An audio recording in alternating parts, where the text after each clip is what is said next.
Hello, I'm Moses from Zerite Network, and the first thing you need to understand about CIPS Commercial Contracting or CIPS Level 4 Module 3 is that there are three main parts, okay, to that module. If you're studying that module, there are three main parts, and these are understanding the legal issues that relate to the formation of contracts. Number 2, understand the fundamental or specifications and key performance indicators that are included in contractual arrangements made with suppliers. Number 3, understand the key clauses that are included in formal contracts. Now, all those three parts have specific outcomes and specific topics which you ought to study. And this video and the video that follows this video is just a summary of what you need to pay attention to as you're studying. It's pretty much a guide, okay, into whatever you're supposed to factor in when you're studying for your commercial contracting in CIPS. Now, the first part, as pointed out earlier, is going to be understand the legal issues that relate to the formation of contracts. So that is part 1, okay? You know, as I said, there are three parts to this module. So again, in this first part, there are three specific outcomes that you need to pay attention to. Now, the first of those specific outcomes is going to be analyze the documentation that comprise a commercial agreement for the supply of goods or services. So the idea is just, if you're going to get into a commercial agreement, what are some of the documentations that are going to be involved in? You know, people just don't get out of their office and then they have a commercial agreement. In fact, the first thing that you need to understand is what is a commercial agreement, okay? A commercial agreement is just another way of saying a contract. So what is a contract? And so in this case, we are analyzing the documents or documentation that will be used or eventually lead to a contract in which goods or services are supplied. So what am I saying? Okay, well, as you're studying for this particular, learning outcome, think of it this way. As a buying organization, okay, you need raw materials. How exactly do you end up getting the raw materials from the suppliers? I mean, you say, okay, I'll just make a call. Good. But it's business, there's going to be paperwork, there's going to be some documentation. People just don't buy things and then that's it. We are going to need receipts, you're going to need communication, you're going to need all that stuff, okay, before you even get to the contract. So how do you do that? Well, how do you ensure that the contract is of what you truly want? So as you're studying for this module, right? So as you're studying for this specific outcome, part 1, okay? So what you're going to cover here will include things like invitation to tender or request for quotation, specification, key performance indicators, contractual terms, pricing, and other schedules. So remember, again, this is just a summary, okay? I just want to summarize this for you so that if you're doing self-study, you just don't take a book and start studying blindly, okay? So if it is self-study, you know that, okay, this part, this is what I'm supposed to understand, and these are the key areas to pay attention to. I mean, if you're probably looking at this video and thinking, yeah, well, I need help with this, okay? There's a link in the video description. You can sign up and we'll have one-on-one Zoom calls in case you have any question, and then I can guide you through that. Now, look, think of it this way. You can do it on your own, which is not bad. And if you need help, don't hesitate. You can also contact me and I'll be of help to you.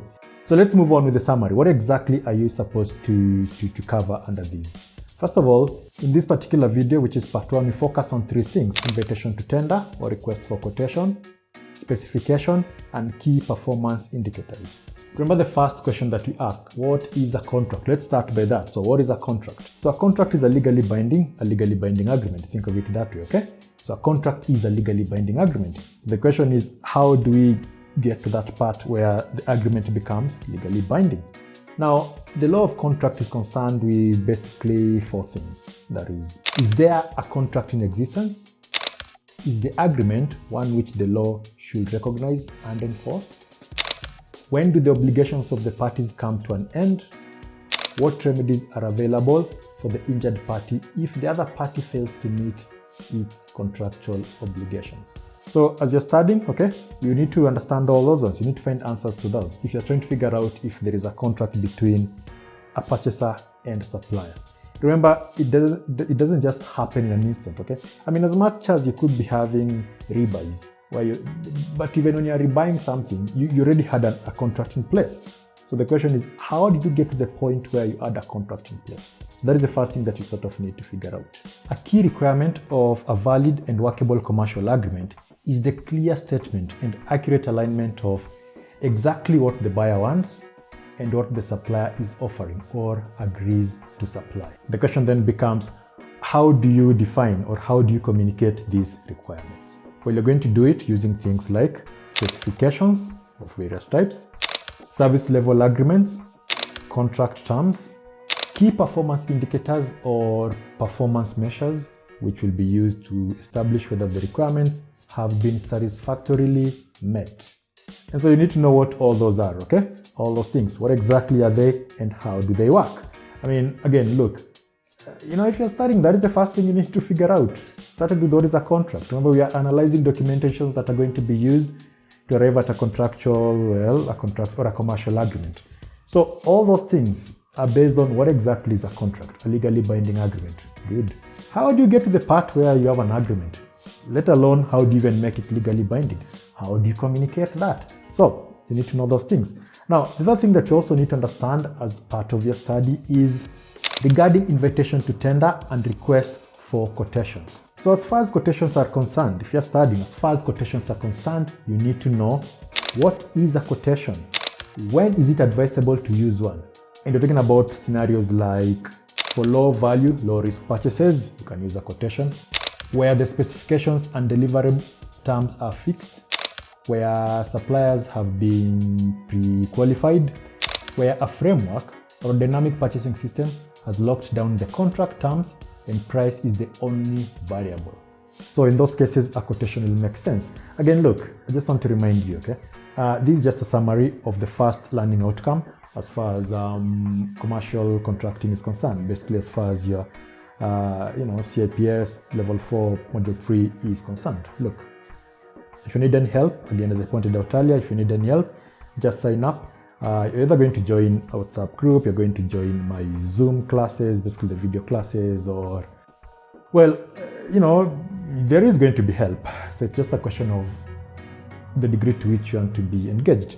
Now, moving on, a buying organization can use a number of approaches to get information from suppliers they intend to deal with. One of the approaches to dealing with the suppliers is to send an inquiry. Okay, so request for quotation, request for information, or even a request for proposal. Regarding all that, the key thing here is for you to understand what exactly is contained in a request for quotation or RFQ. A typical RFQ form will require the following: the contact information of the purchaser, a reference number to use in reply and date by which to reply, the quantity and descriptions of goods or services required. I mean, those are just a few things that are going to be mentioned there that you ought to know. And then you also need to know a number of things about tenders. What is a tender and all that stuff. In the case of tenders, there's going to be the question of when exactly do you think it's advisable to use a tender? Remember, you can just request for quotation, they give you the quotation, you select the supplier that you want, and then you give them a call. Now, when talking about tenders, it's a whole new, it's a different thing. So when a tender is a good idea, we're talking about situations like for complex projects, for high value, high risk purchases, for projects where quality and price need to be ascertained. That means you need to understand the tendering process. What is tendering? Tendering can be defined as a purchasing procedure whereby potential suppliers are invited to make a firm an offer of the price and terms on which they will supply specified goods or services, which, on acceptance, shall be the basis of the subsequent contract. Now, there are several approaches to tendering process which you need to understand in detail, okay? As you're studying these, you need to understand these approaches in detail. We're talking about things like open tendering, selective tendering, restricted open tenders. Again, remember, this is just a summary, okay? So don't just watch this video and then think, I've sort of studied that part, I'm good. Nope. There are a lot of things that you still need to understand about the tendering process. So like steps involved in tendering process and what is contained in each step. So again, as you're doing a self-study, pay attention to those ones. Make sure you understand that, okay?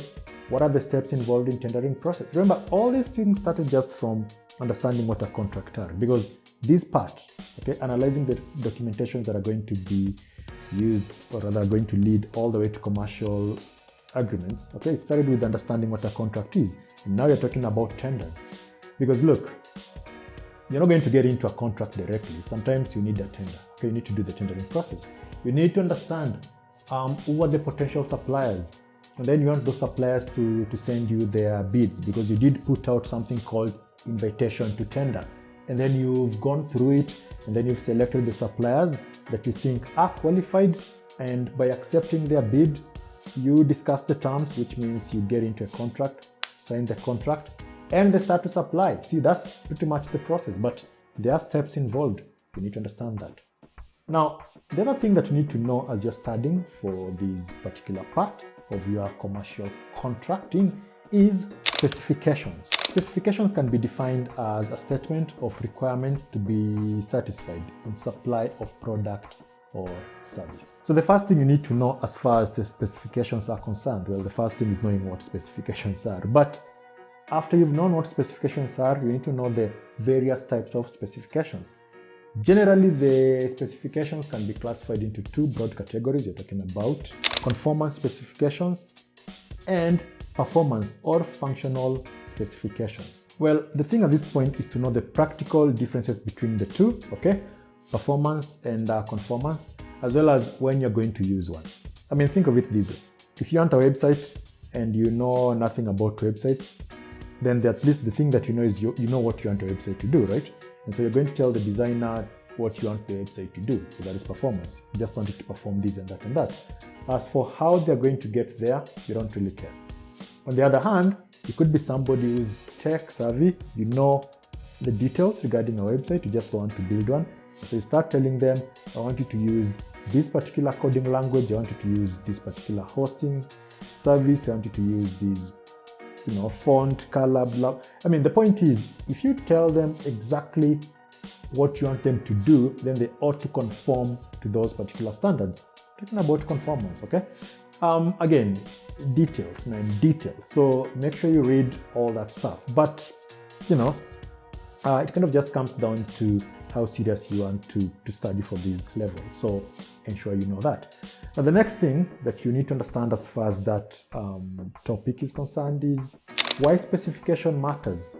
So there are a number of reasons why specifications are important. We're talking about things like ensure requirements are properly defined, communicate the requirements clearly to the suppliers, minimize risk associated with miscommunication and doubt, provide a means of evaluating the quality or conformance of goods and services provided, support standardization and consistency, where items are procured from more than one source. All those are going to be benefits associated with specifications, and so you need to understand them, okay? Remember, again, this is a summary, okay? If you need help, don't hesitate, just say no. The other thing that you need to understand is key performance indicators, the KPI. While specification kind of just set out what you expect to be delivered, okay, in procurement, the question then becomes, how do we compare what has actually been delivered against what was specified? This is where key performance indicators, okay, the KPIs come in. Okay, so what exactly is key performance indicators? What are KPIs? And we can define KPIs as clear, qualitative or quantitative statements which define adequate or desired performance in key areas. Now, we're talking about KPIs. We're talking about trying to look at the supplier's performance. Okay, we're trying to understand supplier's performance in terms of, by basically measuring their current performance against defined performance criteria. Okay, what exactly do you want them to do? You add specifications. Remember that. Previous performance, what has always been done, what was done last year. Okay, and number 3. Performance of other comparable organizations. It's not just you. What are other companies doing? It's like having an educational business or having a media. Then you're thinking, okay, this is what you want to do. Okay, these are the sort of machines that I want you guys to install. And then there is the question of what are other people using? I mean, if you are comparing yourself to the other organizations. At this point, I need you to understand the key components of performance management framework, that is key performance indicators, targets, and consequences, The second thing that you also need to understand as you're studying, okay, as you're reading about KPIs, is benefits of using KPI to both the purchaser and the supplier. And the third one, KPI setbacks. So look, this is part 1 summary of what you should cover in detail, okay, as you study for your CIPS L4M3, basically level 4 module 3, that is commercial contracting. This is the first outcome, okay, this is a summary of the first outcome, part 1 summary of the first outcome, which wanted you to analyze the documentations that can comprise a commercial agreement for supply of goods or services. So remember these, okay, that particular learning outcome is part 1, okay, it's part of part 1, which wants you to understand the legal issues that relate to the formation of contracts. And under this specific outcome, we said that there are a number of things you need to understand. These were invitation to tender or request for quotation, specification, key performance indicators, contractual terms, pricing, and other schedules. Now, we've looked at the first 3, okay? We've looked at the first 3. And in the next video summary, you're going to look at the last 2, which are contractual terms, pricing, and other schedules. Remember, this is just a summary, okay? This is not like the lessons. So now you've watched the video and you think, understand everything there. No, we are summarizing what you need to cover and some of the things you need to understand that. I mean, there. Again, remember, if you need any help, you can just sign up, link in the link provided. And well, the help can come in form of live videos. It can come in form of just asking a question and I'll answer it in video form, or an email, or whatever it is, okay? Yeah, so you do that.